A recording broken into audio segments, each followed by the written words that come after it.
1-1, it would be Switzerland who would open the scoring quickly. England, though, would get the equaliser to force extra time, which was a complete and utter non-affair. In the end, England converted all 5 of their penalties, which means that they advanced to the semi-final to face the Netherlands, as we welcome in Mario Melchiot. More on the Dutch victory against Turkey a little bit later on in the show. But let's kick things off on a positive note, shall we? Yeah, well, come on. Another semi-final for England, Macca.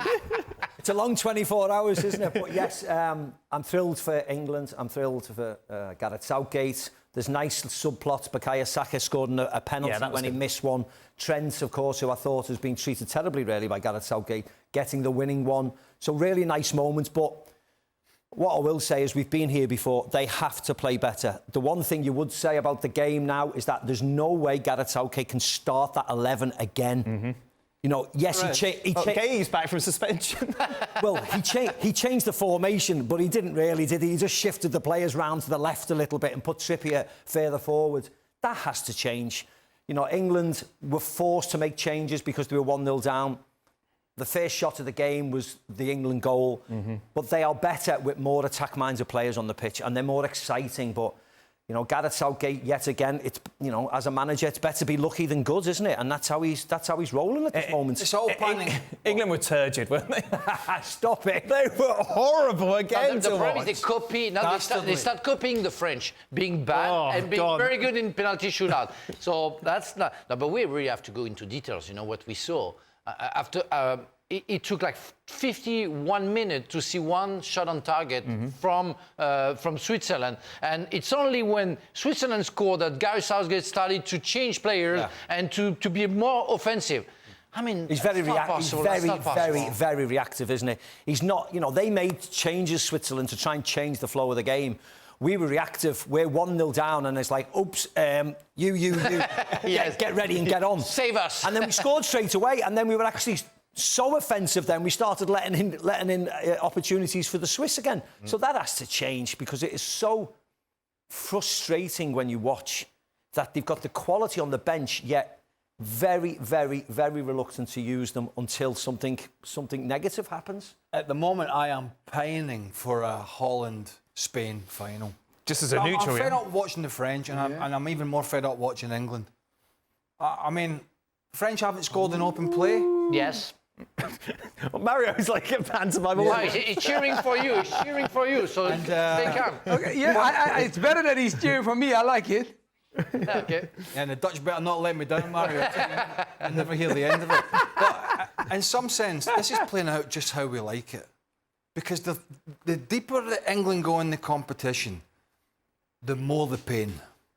I don't know. I don't even know if the pain's going to be that bad. When it happens, and you know it's going to happen, they're going to go out, not going to win it. But they haven't really deserved to get to where they are. It's not as if we've been brilliant and then all of a sudden we'll come up against the Dutch and it will all fall apart. I mean, let's look at the team selection again. Yes. You know, you could call it a back three or a back four. It switched from pillar to post, depending who was in possession. But you've got Konza coming in for Gay. And Konza playing on the left side. He plays on the right for Villa. At times he plays right back for Villa. You've got Trippier playing on the left when he plays on the right. You've got Saka playing sometimes as a wing back. And did this formation really help Bellingham and Foden? No. I felt sorry for Mainu. He got dragged off, and actually he was one of the best players with Saka, yeah. Yeah, so you just don't know what will happen next. You don't know whether Luke Shaw is going to be fit enough to play 90 minutes. And I tell you what, we've talked about Ronaldo in this show a lot, and we're clearly not at this stage with Harry Kane, but this is a big talking point for the semi-final, you know, if he's fit. So was it that he didn't get enough supply, or was it that he just wasn't making the runs or getting involved as much? You know, Sam, I think it's a bit of both. Both, yeah, so do I. He's not getting any supply from the left, is he? And he won't do, because Trippier wants to come onto his right foot that we've spoke about. So the crossing is going to be completely different. If Gordon's on or Eze's on and they play wide and they've got Saka wide, then he will get more opportunities. But at this moment in time, I feel sorry for Harry Kane. He looks as if he's never going to score a goal, and then he gets dragged off. He can't even score a pen. But he's not. I mean, I suppose he never has been really. But he's not able to come short, spin in behind, give them an out ball, and he's looking even less likely to do it because he doesn't look fit. And Kanji, I mean, Kanji obviously he's missed a penalty. He'll be distraught, but he had him in his pocket. Absolutely, that back line had him in his pocket. And England can be thankful that Mbolo got a goal, but the rest of his play was dreadful. His hold-up play was terrible. And actually, Switzerland, when Switzerland played in these little pockets, they got 4 or 5 players around the ball and they popped it around and they switched to play. They looked good, or they looked better than England. And even at the end, in extra time, it was Pickford that was having to make the saves. Wow, that corner that almost went in was something else that hit the stanchion of the post. And again, it felt just like England were just hanging on for these penalties, which, by the way, were excellent. You have to say they're absolutely brilliant under the pressure. Bukayo Saka, who missed at Euro 2021, a lot of eyes would have been on him. That was a big moment for that lad, notwithstanding his goal. That once again, so Southgate was bailed out by Bellingham's overhead kick. Bellingham overhead kick, which was great. And then these changes were made, and Saka scores a bit of a wonder goal. I mean, it's literally just comes in off the post, a great strike. And that just sort of bails this manager out, because this team selection and this performance again was as expected. They're calling this the best performance of the competition so far, which I suppose factually is correct. But that's the best performance. That's Jude Bellingham who say that. The rest of it. But you know what? Who has been the best overall in those tournament? All the fans. I mean, the fans, what they've been... that's the worst. That's like being like Scotland. No, but the fans have been great. English, Dutch, French, they've been absolutely fantastic. Well, Where I want to go is how the English fan respond to that pathetic performances, because in France, I tell you, people are very rude and bad towards the French national team. When they say, "What a shame! What the bad performance it was." They don't get carried away by the fact that they went through. They say we should be out of the competition. I don't know if in England is the same. I think most people who watch football, who appreciate football, will think exactly the same.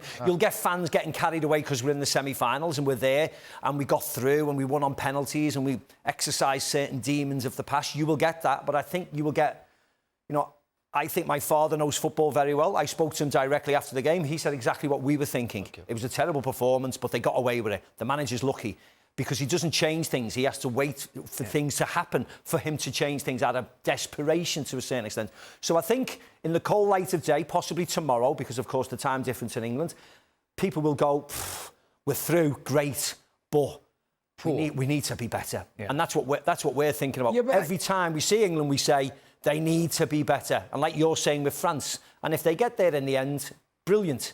But you always expect Spain to beat them if they get to the final. And now they've got a difficult task against the Dutch. And I thought Cody Gakpo was brilliant tonight again. Direct, wants to run at people. Was it an own goal or was it? It was an own goal. That's why Southgate is split. I wouldn't say sorry. Where's Mario? Mario wants to talk. I wouldn't say splitting opinion, and Southgate. I wouldn't say splitting opinion. Come on. So where are we with Southgate?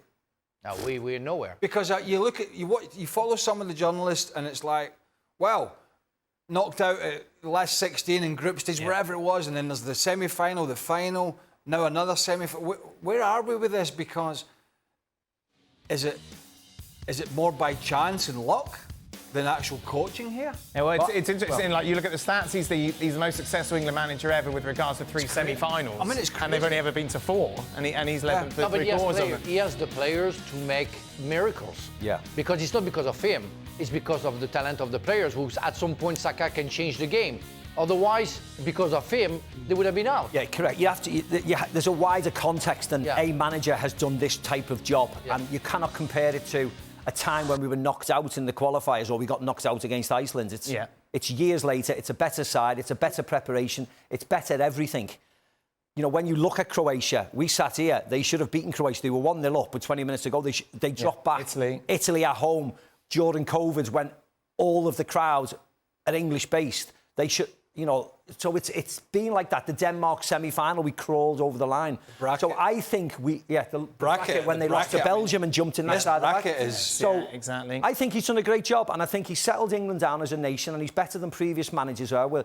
And there was chaos when when England went away, and whether it was Sven or Fabio. I think Gareth has been the right man at the right stage, but I just don't think he's the manager to give us that extra 10% to take us over the line, to change games at the right time, to play a progressive type of football. Mario, sorry, mate. Go on. Let him speak. But I also think, when you look at the way England plays, because, like what Frank said, there are similarities in every country. I think, where England is going through, where France is going through, where Holland is going through the same thing. Like people are always going to have their own opinion about it. But at the end of the day, look, we're in the semi-finals, so we also have to make sure that the guys that keep moving on. Maybe if they're not playing the beautiful football, because, look, coming from my country, it's definitely that they are complaining the way they play. But one of the things that I feel with England, when I watch them, especially today and all the other games, is they play safe. The football they play is very safe, and they wait. There was a moment in the first half, for example, I saw Saka going past his opponent twice, and they don't exploit it even more. And then it took them so long, and the moment when they scored the goal was the moment when he came inside, and Rice kept running on, and then pulling the two players with him, and that allowed him to come inside and make that strike. But I feel like when you watch them sometimes, I feel like the key players that are in the game, I want to see everybody understanding that. And I feel like England sometimes struggle with it. Mino played a great game. Use him. And he even started opening up his mouth because he wasn't agreeing with certain things. If Saka is dribbling past his player because it took him a couple of minutes to do that, then he gets that, get him on the ball. Get the guys on the ball. And those are the kind of things I feel like when I watch England sometimes, it takes them too long to really get the player that is going to make the difference and eliminates a player of the opponent team to make sure that they can hurt them. And I don't think they do that much. It's always safe. It's safe, you say, but you have two other teams who proved that you can play otherwise. Spain and Germany. They don't play safe, and we enjoy watching them. And we are at the time that we want Spain to win, because otherwise we are bored. It's an entertainment. Yeah, you don't need to have result. Yeah, we can understand the pressure that the coaches have, but at the end of the day, we want to see something. Yeah. And we're seeing Saka getting the ball and going back, or see Dumfries, like we saw so many times today, getting the ball and going back. It's boring. Take some risks. Yes. Lose the ball, that's okay. Yeah. That's something that has to happen. Well, that's why I think Cole Palmer has to play, because he wants to play, but he wants to play through the lines. He wants to take chances, and yes, he will lose the ball, and at times he will be frustrating, but he's the one person who wants to drive forward and create and do something a little bit different than what we've seen. Now, all I am is frustrated because I want to see England win. I don't want to see England get to a quarter-final or a semi-final. I've seen that numerous times. I want to see them win the game. I want to see them lift the trophy. So this was the substitutions that he was forced. This was the formation. This is what he was forced into, yeah. After switching. But that's the formation offensively, because defensively they were playing at 4 at the back before. Yeah, but look at the personnel here.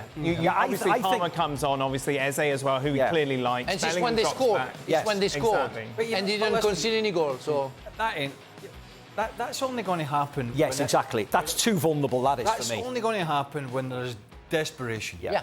Or changes absolutely have to be made.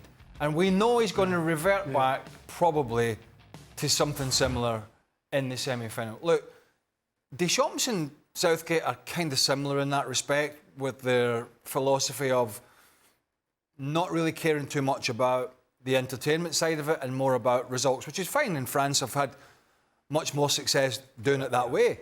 But you couldn't really see these two guys managing week in, week out at big clubs, could you? You couldn't really see it. Deschamps did Juventus and Marseille. He became champion of the France. I think he saved Juventus as well. He worked very hard. But the same football, that was very defensive as well. Well, Southgate was at Middlesbrough. And, but what I'm saying is, it's international football kind of suits them because you can be safe. You can be safe like this because you're not playing like this every week or 2 times a week. Well, the fans are coming along, every Saturday or Sunday, and moaning like hell about the style of football. It's every couple of months or a big tournament, and you can play a bit more, be a bit more stoic like this, and sometimes get away with it, which certainly both of these teams are at the moment. But when you play like this, you have to bring the trophy home. Yeah, that's true. You are just delaying the inevitable of getting knocked out and everybody just going. You've sold your entertainment soul. Well, it's a bit like Jose Mourinho. You have to win. It's a bit like Mourinho and Conte when they were at Tottenham. Yes. right? They've got these two great managers that came in, but they had a style of play, and the fans would only buy it for a certain amount of time if there was success at the end of it. It's what's going on with Deschamps. Yes, because he's been successful. He's forgiven for what he did because he's been successful. Right. But if you're not... But how can England again be how can Granit Xhaka, he was a very good player, by the way, and he's had the season of his life at Leverkusen, but how can he be the guy that's getting on the ball all the time? Out of all the players in the midfield, he's getting on it, he's dropping deep, he's making play happen, he's driving forward. How can England let that... How can it not be Rice and Bellingham and not so much the youngster Mino, but how can it not be them doing that? I mean, Xhaka and Freuler... Xhaka's a good player. Freuler couldn't get a game for Nottingham Forest. Shaw was good, wasn't he? He couldn't get a game for Nottingham Forest. He had to go elsewhere, right? He's a worker. He's a worker. He's a runner. He's an experienced player at international level. But how can England once again let that combination that Switzerland have, be the dominant figure in the middle of the park? Which I think more often than not, maybe England had a little bit more possession.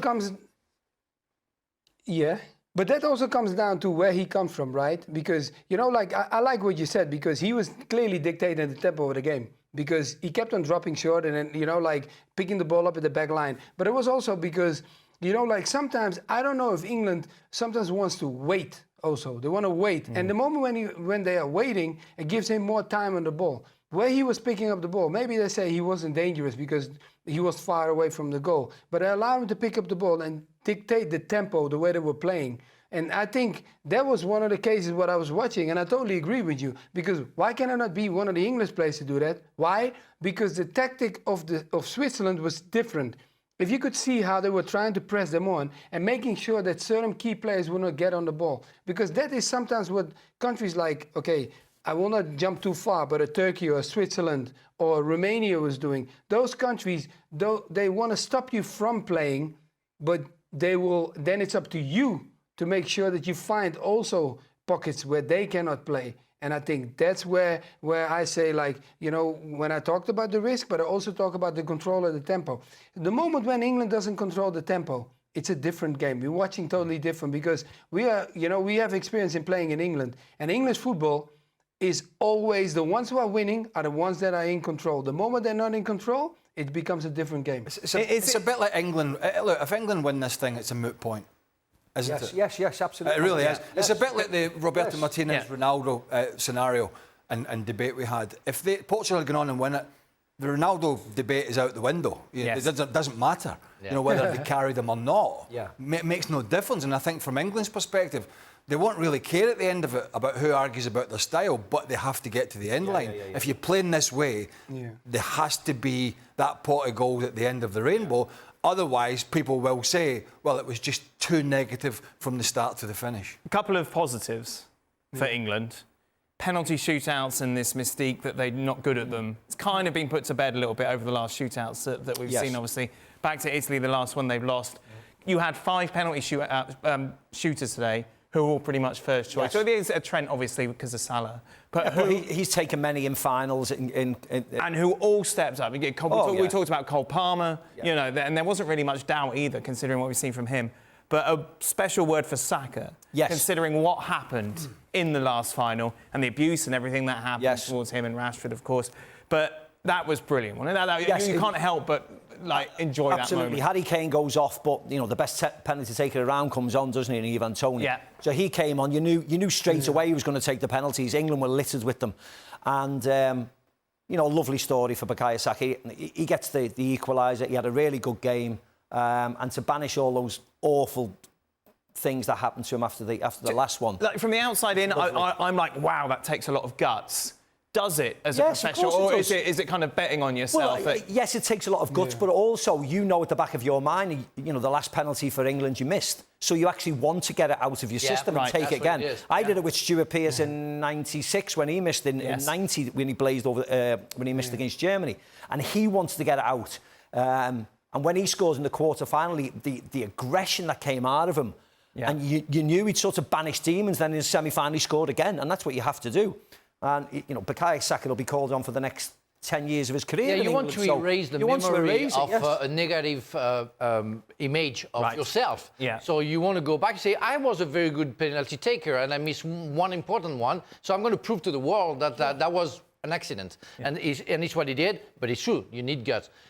Can I talk about Tony? I was just about to ask about Tony. Oh, my God. You've all taken penalties. How difficult is if you didn't say he didn't look at the ball? He never looked at the ball. He looked at the goalkeeper and was straight up. And I said, well, how can he do that without not thinking, ooh, what's going to happen if I miss the ball? Because I don't know where the ball is. And at a certain point, and we saw that with some other players, that Shakira,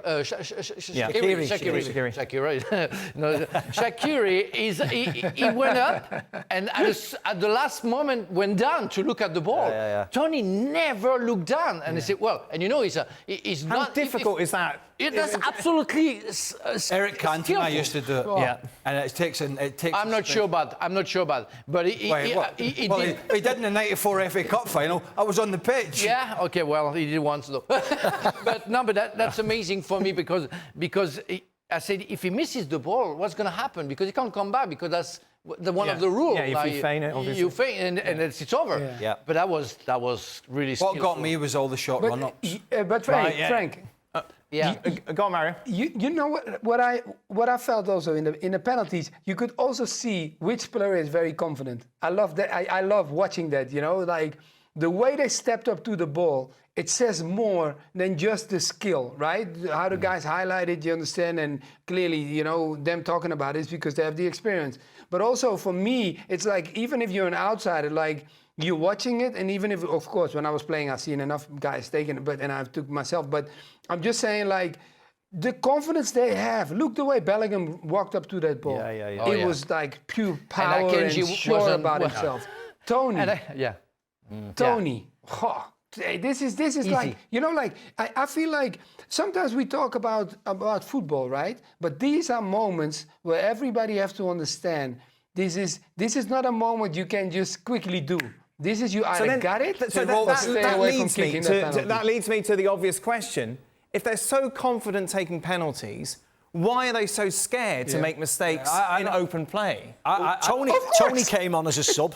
Trent Alexander-Arnold came on as a sub. Cole Palmer came on as a sub. Saka and Bellingham are probably the most confident English. They're not confident. I shot 54 penalties in my career. Yes. I always had doubts inside my brain. And I tell you, they had question marks because they don't know. But the three of the penalty takers came on as sub and were excellent. Well, Tony came on with a couple of minutes ago. Trent came on. Yeah, not as far. Cole Palmer came on when they scored the goal. So actually, they were involved in England's best part of the game, to be honest. And Bellingham and Saka had decent games. So you could see why those people were chosen. But what got me was the way that, not them all, but most of them, and Trent Alexander-Arnold slowed his at the end, but I kind of thought he was going to do that. He's a great striker of the ball, which most of them are. But what got me was, at this stage, quarter-final for your country, how they were coming up and waiting for the keeper, some of them, to make that move, and just stroking it, not even in the corner. Trust me, I'm having a 40-yard run-up. By the time I get to the ball, I've got oxygen, and the laces are going through it. Because and when you say confidence, once it goes in the net, you're the most confident person in the world. But trust me, you understand. You understand when you're playing in a major championship like this, that the implications of making a mistake in the game, but when it gets to this stage, the keeper choosing the right way or just not quite connecting with your penalty or being hesitant means you're going to arguably cost your country a place, which Akanji did for Switzerland. And he was excellent during the game. I mean, he marshalled that back line like he has done for Man City. But the pressure that was on them all, but particularly Bukayo Saka, was being immense because the abuse he got, and Jadon Sancho, and a lot of it was racial, out with the football side of it because everybody can miss a bit. But the abuse he got for that miss was just disgraceful. And so in his mind, he's stepping up, and although he's confident and he's scored the goal that's kept him in it, he's thinking, please don't let me be the man. And I bet he's bottom dollar, all his family at the game and back home are even worse, thinking, please, God, just let this guy get it over the line. You know what? I think before the penalty and after the penalty, it's an acting behaviour. really, when you want to show to the goalkeeper that you are confident, you want to show to the fans that nothing can happen to you, then you shoot it and you say, oh my God, you know, and you score. Yeah, easy, of course. See, Jude Bellingham, I can tell you, before the penalty and after, there is acting behavior. Well, guys, I did it. But we talked, you have doubts? Nah. Yesterday we talked about who he might drop and who he might leave out, and we thought Saka. Yeah, we ended up. Nobody. The darts all fell at the center. Oh, same team. And we thought maybe Saka with Foden moving and with Foden's big game experience, Champions League, Premier League, got them over the line, has helped get City over the line. But actually, he hasn't really showed up, has he? And, and Saka has been the guy today who's stepped up big time, both in real time with the goal and with the penalty, and during the game he gave the left wing back a terrible time, and they had to double up on him. So it was actually him, to be fair. So what's the team for the semi-final? I'll tell you what, let's talk about that when we look ahead to the semi-final. We'll discuss that. We've got a couple of days to discuss that. I imagine, let's take a look at I haven't seen his back page. I imagine Saka is the one. Semi-sation, semi-gods, Alexander the Great, raw power, heaven. It's interesting, Trent actually has gone, obviously seems to have more, I suppose his name is easier to use with headlines as opposed to Saka.